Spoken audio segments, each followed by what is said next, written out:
लगातार विपक्ष की तरफ से आरोप लगाया जा रहा था कि उत्तर पूर्वी दिल्ली के सांसद मनोज तिवारी लापता हैं, गुमशुदा हैं, जनता के बीच उनकी समस्याएं सुनने नहीं आते। लेकिन दिलशाद गार्डन वार्ड में कल उन्होंने मोहल्लों की समस्याएं सुनी, लिखित तौर पर उनको समस्याएं मिली। उस दौरान दिलशाद गार्डन वार्ड से निगम पार्षद वीर सिंह पवार भी मौजूद थे, नवीन सादा जिला अध्यक्ष भी मौजूद थे। इनसे बात करते हैं, क्या कुछ कहेंगे, किस किस तरीके की समस्याएं और क्या निवारण के लिए रहा। सर, कल सांसद जी आए, लगातार आरोप लग रहे थे कि लापता हैं, लेकिन कल मोहल्ले की सुनवाई करी उन्होंने, किस तरीके की समस्याएं और क्या कुछ कहेंगे। नमस्कार। कल नए लोकसभा सांसद महोदय मेरे क्षेत्र में आए, सीमापुरी विधानसभा क्षेत्र में आए हुए थे। अखंड परम धाम में बहुत बड़ी आरडब्ल्यू की बैठक थी और सांसद जी भी चाहते थे और आरडब्ल्यू के लोग चाहते एक बार हम अपने सांसद जी को मिले। और उसमें सभी आरडब्ल्यू के प्रेसिडेंट ने अपनी अपनी बात रखी। कहीं पर सांसद जी को अप्रिसिएशन भी दिया कि उन्होंने जो जिम दी, जो हाई मास्क लाइट दी, या जो जैसा ये सादरा जो श्यामलाल उससे जो पुल था, उस पुल के उन्होंने बड़ा धरना प्रदर्शन करने का पुल चालू कराया, शास्त्री पार्क वाला। और जिससे सिग्नेचर ब्रिज के बारे में भी उन्होंने धरना प्रदर्शन देकर उसको चालू कराया। तो बहुत सारी जो बड़ी चीजें जो सांसद जी के करने थे, तो आरडब्ल्यू ने उनका धन्यवाद किया। साथ साथ ही जो समस्याएं थी, यहाँ पर समस्याएं दिल्ली सरकार से संबंधित हैं। जो पीडब्ल्यूडी की समस्याएं थी और जल बोर्ड की समस्याएं थी, वो समस्याएं ज्यादा लोगों ने रखी हैं। सीवर की प्रॉब्लम थी, तो सांसद जी ने उनको भी अपने अंडरटेक किया कि मैं भी अधिकारियों से बात करके अपने यहाँ बुला करके और ये सब समस्याओं को दूर करूंगा।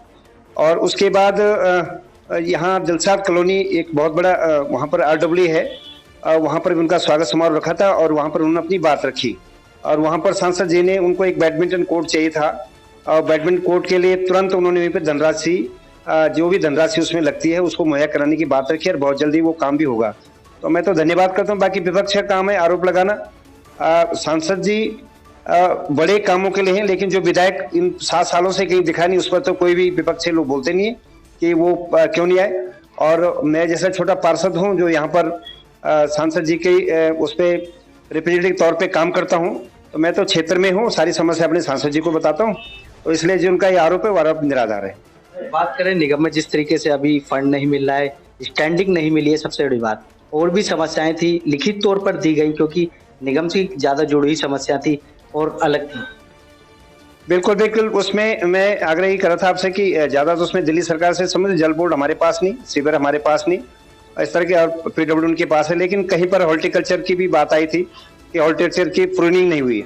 अब वो बात सही है, लोगों की समस्याएं बहुत ज्यादा, घरों के अंदर पेड़ चल गए, लेकिन दिल्ली सरकार जो फॉरेस्ट डिपार्टमेंट है, मैंने दिसंबर के शुरू में लिख कर दे दिया था अपने एडीएच के महोदय के माध्यम से कि आप परमिशन लेके आए और अभी प्रूनिंग हम ठेकेदार के माध्यम से करवा देंगे, लेकिन ऐसी परमिशन हमें मिली नहीं। वो सबसे बड़ी समस्या क्षेत्र की है यहाँ पर। और बाकी डेवलपमेंट जाए, कहीं पर लोगों ने जिम भी मांगे, तो माननीय सांसद जी ने बोला कि जहाँ पर जिम की जगह है उनके पास, तो जिम भी वो मुहैया करा देंगे।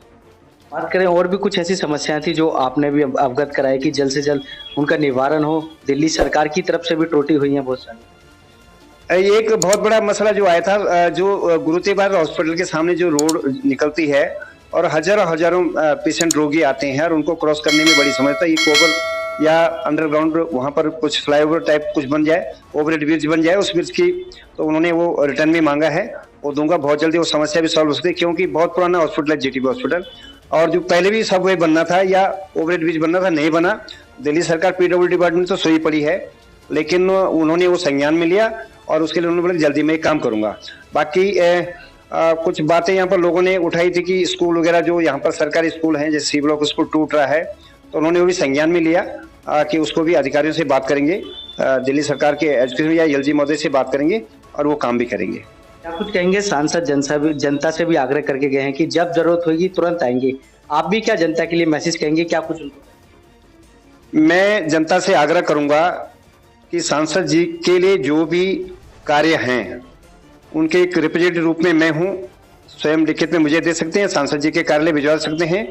और सांसद जी तो विजिलेंट है, हर बार जिले की बैठक में थे और उन्होंने बोला भी कि दिलशाद गार्डन से इस सीमापुरी विधानसभा से तो मैं हर दिन ही रोज गुजरता हूँ यहाँ से, तो समस्याओं से तो वो सब अनभिज्ञ नहीं है और वो अपने स्तर पे काम करेंगे। लेकिन जो भी सम्मानित रेजिडेंट या रेजिडेंट वेलफेयर एसोसिएशन के जो पदाधिकारी हैं, वो अपनी बात को सीधा सांसद जी तक पहुंचा सकते हैं। उनका फोन नंबर उन्होंने कल लोगों को दिया और उस पर वो मिलते हैं और उस पर उनका जवाब भी देते हैं, क्योंकि कल उन्होंने जैसा RW मिस्टर नायर ने लगातार उनको हंटिंग करते रहे और उन्होंने कल उस बात का जिक्र किया कि मैं विनोद की तारीफ करता हूं कि लगातार इन्होंने मुझे करते रहे और मैंने फिर अपनी व्यस्तता में समय निकाला यहाँ आने का।